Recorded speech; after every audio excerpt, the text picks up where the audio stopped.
Hey everybody on YouTube, McGovern Mike 1 here. Tonight we're gonna review In Through the Outdoor by Led Zeppelin. But first up, cheers to who saw all my summer Zeppelin videos from last summer to now. European beer is the best in my opinion. I like it. I like Heineken. Just me. No, a lot of people don't.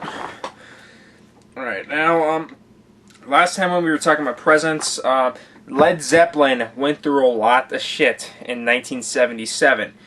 The Disastrous World Tour, yes, I am wearing the t-shirt of the Disastrous World Tour, where John Bonham got arrested, also with Peter Grant for attempted murder, and, the death of Robert Plant's son, and Jimmy Page's heroin addiction was making him worse than John Bonham's alcohol problems.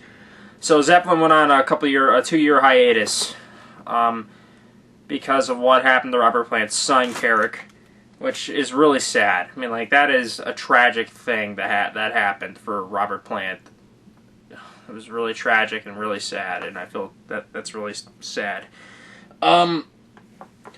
So Zeppelin wanted to make another album in 1979, but since Page's heroin problem and John Bonham's alcohol problem, most of the time I don't think they even showed up for some of them of the sessions for this for In Through the Outdoor, but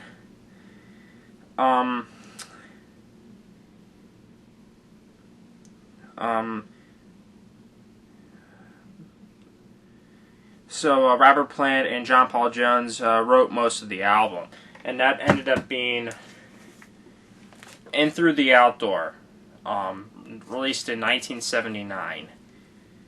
We're going to talk about this. Let's talk about the backstory of this record, then we'll go over the artwork and the songs and blah blah blah, what I usually do in these videos. Turn on the brightness a little bit. I'm using an iPad.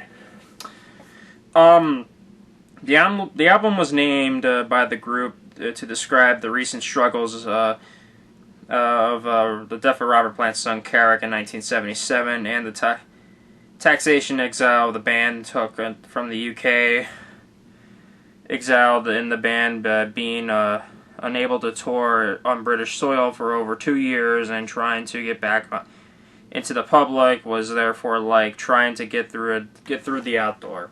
Okay, that's why they called it In Through the Outdoor. That's an interesting way. Interesting. It was interesting. I like that. I like that. In contrast to Zeppelin's previous recordings, Zeppelin 1, 2, 3, 4, houses all the physical graffiti and presence. In Through the Outdoor features much influence on the part of bassist and keyboardist John Paul Jones and vocalist Robert Plant. Relatively less from John Bonham and Jimmy Page. Two songs from the album Soundbound, Surez and All My Love were the only two Led Zeppelin songs that Jimmy Page had no part of writing. Whoops.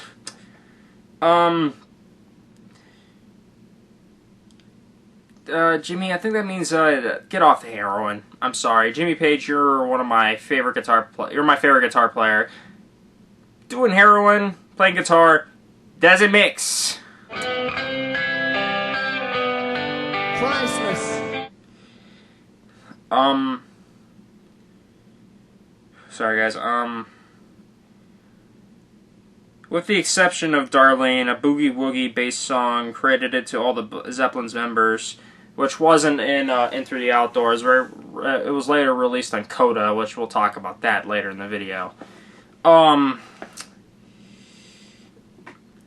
Bonham did not receive any writing credits for any of the songs recorded at Polar Studios, which is, I think, the same studios where ABBA records their records. I hate ABBA. Ugh, disco music. I only like the Bee Gees and Saturday Night Fever, but I'm not talking about disco music. The diminished input by Page and Bonham is attributed to the band members often not showing up on time at the recording studio, with Bottom struggling with alcoholism and Page battling heroin addiction. As Jones, there were 2 district camps by then. Plant and I were in relative clean ones. Many of the songs constantly put together by Plant and Jones during the day. Page and Bottom adding their parts at night. According to Jones, this was mainly because I had a new toy.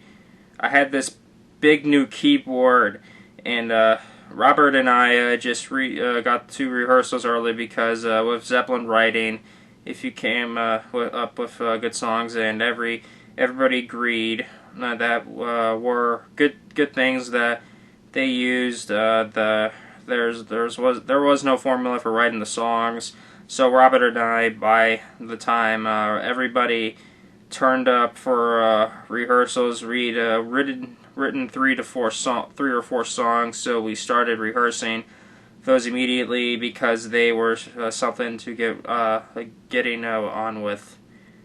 Following the recording sessions at Polar Studios, the album was mixed at Page's personal studio in his home in Plumpton. Wearing a Terry Ozone, Baby and Darling were all recorded during these sessions for this album, but were dropped because of space constraints and later appeared on Coda. Like I said, we'll get to Coda later.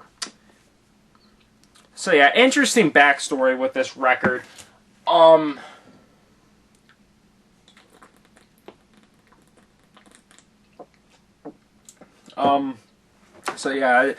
yeah, Page and Jimmy Page and John Bottom didn't really have any writing credits in this record, which is not a really great sign.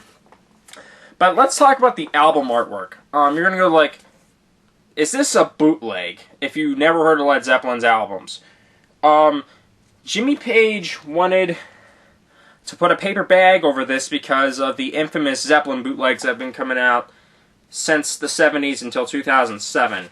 Yes, until 2007. They couldn't have enough Zeppelin bootlegs.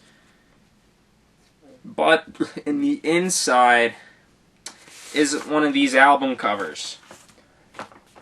Very cool looking album cover. I really dig this album cover, actually. It shows a guy at a diner or bar, and he's lighting a match or something. And there's this part here. This is the most famous of the 4 album covers. Yes, there's 4 different versions. I don't know if I'll find the other 3, but they'll be like right here, there, and there. I'm not sure. If I can find them, I can find them. If not, well, look them up on the internet. Excuse me. But, yeah, it was packaged like a bootleg record, and this album cover here, this part right here, was a New Orleans, Louisiana type of thing. It's interesting. Here's the album sleeve, though. I really dig the album sleeve as well. If you spill beer or water on this, back in the 70s, everybody that owned the Zeppelin record probably accidentally poured some beer or some water on this. And it will turn into different colors, which I'm not doing that. This is my dad's copy. Yeah, this is my dad's copy. Sorry, can't do that. If I buy 2 copies of this, I'll let you know. But it's on the Swan Song label, like Presence and Physical Graffiti. Very cool label. Very, very good looking label there. Yeah.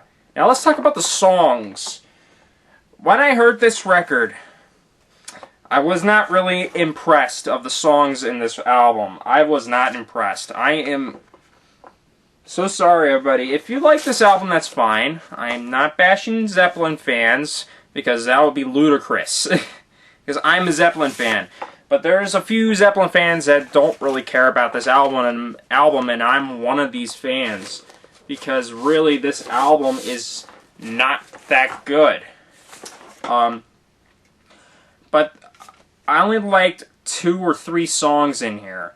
In the Evening.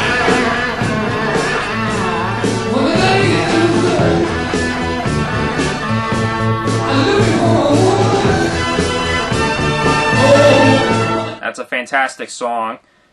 Hot Dog was okay. Ooh, well, just got in a time to play. I found my girl who's gone away. She took to the Greyhound and the general store. And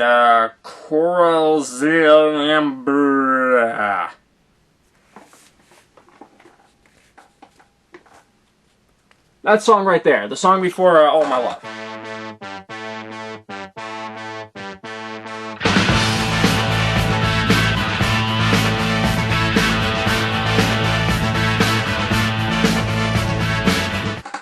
But the other songs like Southbound Suarez, was okay.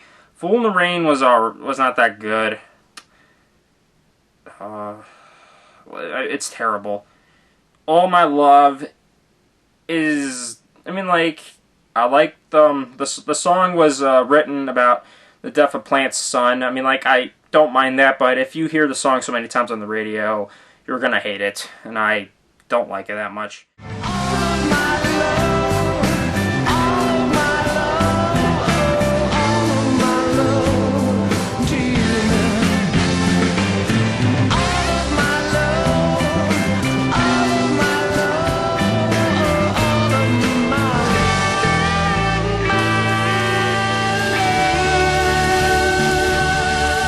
And I'm Gonna Crawl was not that great of a song either. So yeah, this is easily their worst album, in my opinion. I mean, like, some Zeppelin, even Zeppelin thinks this album's not that special, so I think that's a sign that means this album's not very good. They used synthesizers. That big giant keyboard that John Paul Jones was talking about, it's a synthesizer. Zeppelin using synthesizers. I'm sorry, no. No. I mean, like, I don't mind the keyboard organ thing that they use for Stairway to Heaven. That's not a synthesizer, but Zeppelin using synthesizers. No, I mean, like, Pink Floyd, it works. Zeppelin, no. Queen, works. Rush, it definitely works. But Zeppelin, no. Because they never used synthesizers until this record. It's my least favorite Led Zeppelin album. This is going to be the shortest review. This album's not great. Then after when this album was released, they started a tour in '79 at Columbwith, I think that's what it was called.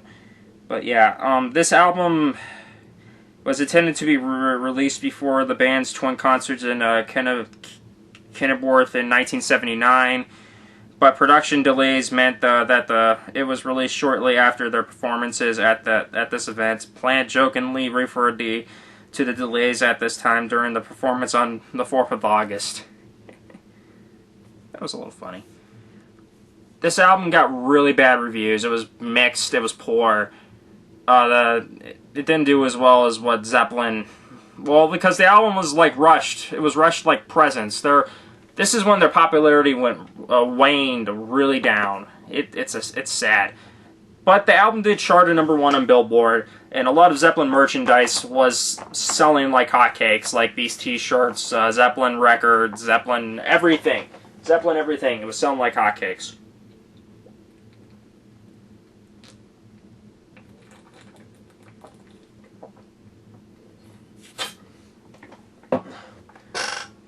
Excuse me. Ugh.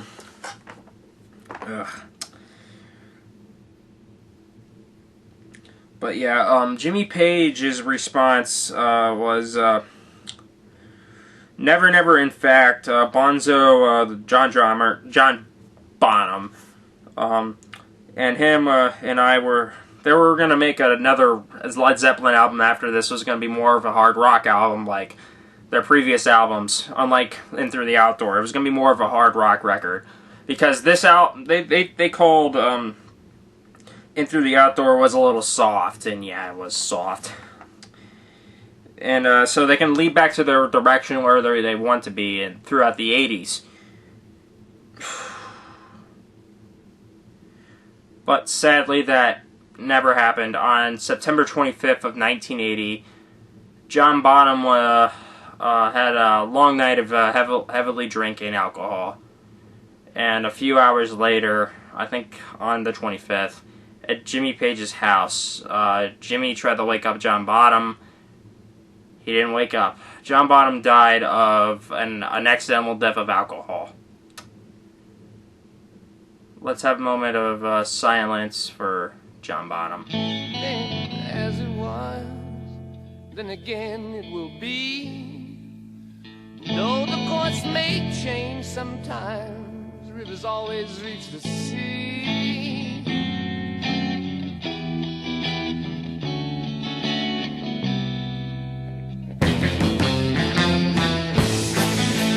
Blind skies of fortune, each have separate ways. Okay, we're back. Oh, man. He's the greatest drummer that ever lived. In my opinion. He's right up there with Keith Moon. He's really a great drummer. It's a shame that he passed away.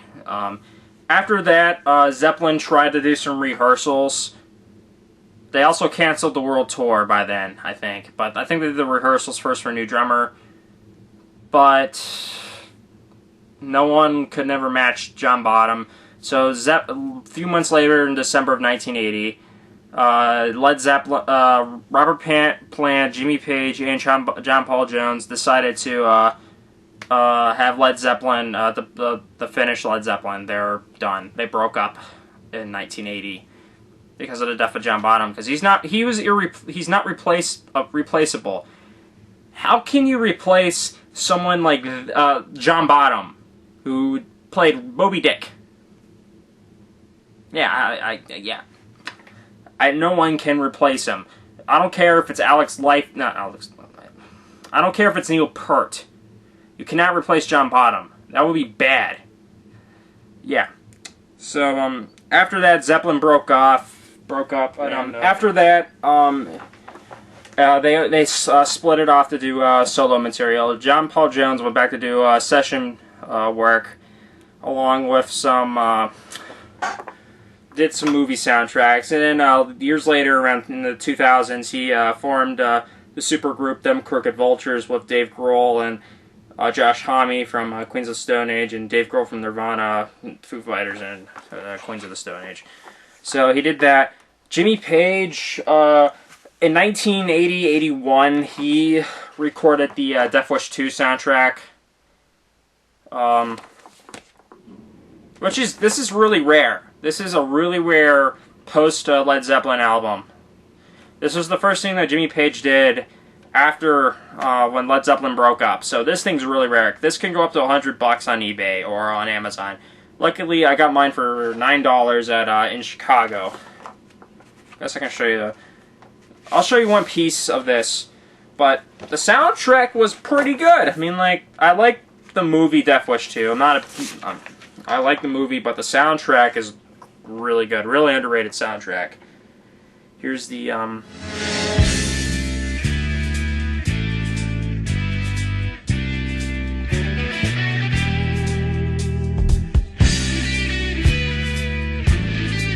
Smoring Song logo. Very nice. He also did the Death Wish 3 soundtrack, but that was mainly stock footage, audio, stock footage, archive audio stuff, so this is just mainly stuff from Zeppelin 2. They just reused it. So yeah, Jimmy Page recorded the Death Wish 2 soundtrack, and then later in 1982, he decided to release another. He released the 1982 album Coda, Led Zeppelin's Coda. It's some people call it a studio album. It's not. It's a compilation album. It was released in 1982, a couple years after when John Bonham died. I don't have the album, but here is the album on Wikipedia. There you go, right there. I don't have the album. I'm not buying it because it's not that good. I don't like Coda that much. It's mainly songs from rejected songs from Led Zeppelin 2, Led Zeppelin 3, and some stuff from In Through the Outdoor and House is the Holy. It's not great. It does, but the best thing on that record was Bonzo's Monterux. Love that track. Great track. And the later expanded editions have like White Summer, Black Mountainside, which is also really good. But the album was also, I think, was also a flop. It didn't do very well at all. A lot of Zeppelin fans say it's their worst release, and I can see why. It's not that great. Then there's no Zeppelin stuff that was ever released in the the 80s that much, except for like re-releases of the albums by Atlantic. In 1983, Swan Song shut down in 1983 because they couldn't do anything, and Bad Company at that time got kicked off the label because they broke up in 83. So nothing came out of Swan Song except for re-releases from Atlantic. But years later, in 1990, I mean, like there's various Zeppelin compilations that came out over the years. One of my favorite compilations was the Led Zeppelin box set, also known as I think this is the earlier remasters. This is great. I love this box set. This is my favorite of the Led Zeppelin compilations. It's great. It has all the great songs from all the albums, including some good stuff that was never released.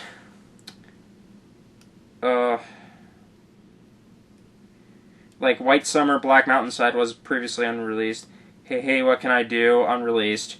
Traveling Riverside Blues, unreleased.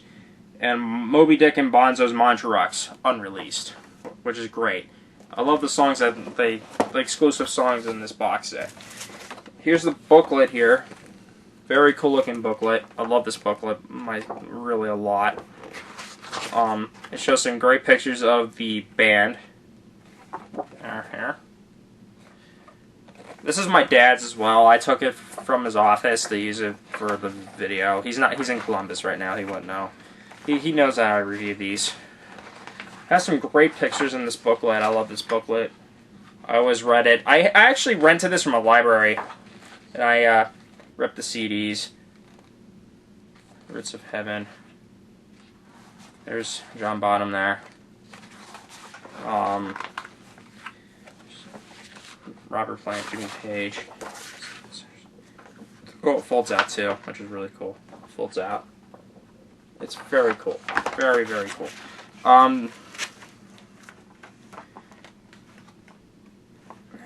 Some really cool pictures in here. It shows what's all in disc 1 and stuff like that. Pretty cool. And it shows the complete discography of Led Zeppelin.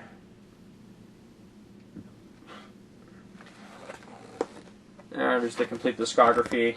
And that's it. That's it about this set. The CD artwork is fantastic as well. I mean, like, look at this beautiful artwork. My dad took out most of the artwork, though, sadly. But it is great. I love the artwork in this box set. It's my favorite of the Led Zeppelin compilations. It's great. It's out of print. If you can find it, pick it up. It's fantastic. I mean, like, it's all great material from Led Zeppelin's past. It's all great stuff. It's their best, to me, their best compilation album was the Led Zeppelin box set. Very expensive, though. I do own the remasters. Check that out in my Led Zeppelin collection video, and same with the Mothership box set. That's also in my collection and I did a review on the Mothership box set, so check that out. I'm going to be making a playlist for the Zeppelin reviews. And then there was the Celebration Day live album set, which was alright. Thinking of Led Zeppelin live albums, if you want to check out a really good Zeppelin live album,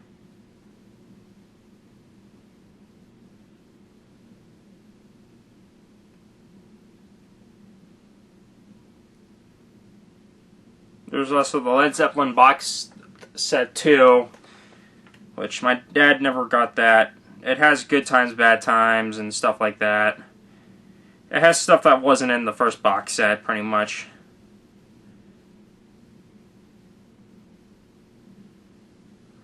Again, it's pretty hard to find. There's a lot of box sets that came out over the years. I mean, like, if you want to check out some good Led Zeppelin live albums, check out the BBC sessions. Really good stuff there. The best Led Zeppelin live album is How the West Was Won. This is a great live album. That's the best Led Zeppelin live album you'll ever get. There's also the re-release of The Song Remains the Same, which they fixed the audio recording problems with that record, but that's really expensive. So far, How the West Was Won was not released on vinyl. It's released on CD, though. So check that out. And that's it. So yeah, that's pretty much it. Very short video. Next, I'll probably do a top 10 Led Zeppelin song list, maybe, and then rank the Led Zeppelin albums in order of the ones I like and the ones I hate. I'll do that too, which is it's gonna be pretty predictable, but who knows? It might change up. And then that's all I'm gonna be planning on doing. Also, Jimmy Page did after the Led Zeppelin breakup and stuff like that, and he joined Paul Rodgers in The Firm, which was a pretty good band. They only made 2 albums. Robert Plant also had a successful solo career as well. And then Led Zeppelin reunited in 2007 to do a little tribute show for the late founder of Atlantic Records with Jason Bonham on drums, which he's really good too. He played on Foreigner, and then he joined Led Zeppelin for that reunion show. So yeah, that's it. Peace, VC, and enjoy the new intro. I did a cover of I Want to Be Your Dog by the Stooges.